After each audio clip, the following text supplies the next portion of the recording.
Pag hindi ka Pilipino, foreigner ka. Because international there refers to the jurisdiction.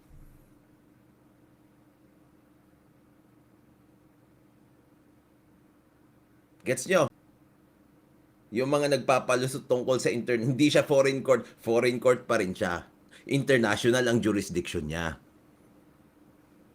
Yung Pilipinas natin, local yung jurisdiction niya. Dito lang sa atin. Gets?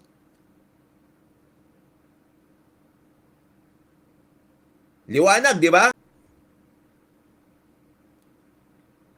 International there refers to the jurisdiction.